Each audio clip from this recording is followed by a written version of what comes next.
মাটিগাড়ার বালাসন নদীতে হঠাৎই জলস্তর বৃদ্ধি হওয়ায় আতঙ্কিত স্থানীয়রা।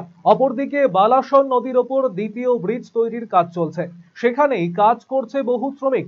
নদীর মধ্যে কাজ করার সময় আচমকাই জলস্তর বৃদ্ধি হতে দেখে আতঙ্কিত হয়ে পড়েন শ্রমিকেরা। এরপর তড়িঘড়ি তারা চড়ে উঠে পড়েন। এক শ্রমিক জানিয়েছেন, কাজ করার সময় হঠাৎই জলস্তর বৃদ্ধি পেতে শুরু করে। 5 মিনিটের মধ্যে ফুলে ফেপে ভয়ঙ্কর রূপ ধারণ করে বালাসন নদী। জীবনের ঝুঁকি নিয়ে কাজ করছেন তারা।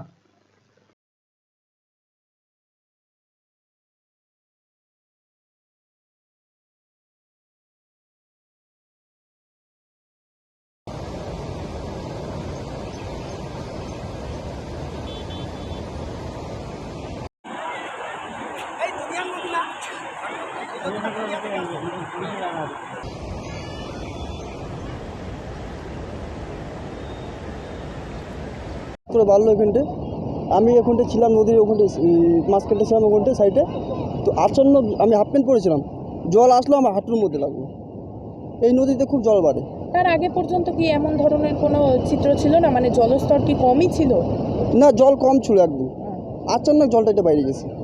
কি মনে হচ্ছে এইভাবে হঠাৎ জল বাড়ে নদীর মধ্যে থাকা কতটা ভয়াবহ? হ্যাঁ, পুরো ভয়। এই নদীর সাইডে বাড়ি ঘর যাচ্ছে, পুরো ভয় আছে, ভয় থাকে এটা। আর আচানক এই নদী আছে পাগলা নদী, এই নদী আচানক জল বাড়ি যায়। মোটামুটি এটা 3:30টার ঘটনা। আমরা এখানে দাঁড়াইছিলাম, আমাদের গাড়ি ফাড়ি সব এখানে লাগানো ছিল। কিছু লোক আমাদের ওখানে কাজ করছিল। কাজ করতে করতে আচানক আমি ওখান থেকে আমি এখানে পৌঁছছি। এখানে পৌঁছার পর দেখছি তো ওখান থেকে জলটা একদম পুরো স্পিডে চলে আসলো। যখন আসলো তখন আমি আমার ড্রাইভার লোককে বললাম, ভাই গাড়িটা উঠাই নাও উপরে, কেন এখন জলটা তো বেড়ে গেল। তো মোটামুটি 5 মিনিটও সময় লাগেনি, আমি ওখান থেকে আসার পর্যন্ত 2 মিনিট লাগেনি। 2 মিনিটের মধ্যেই পুরা নদীতে জল ভরে গেল।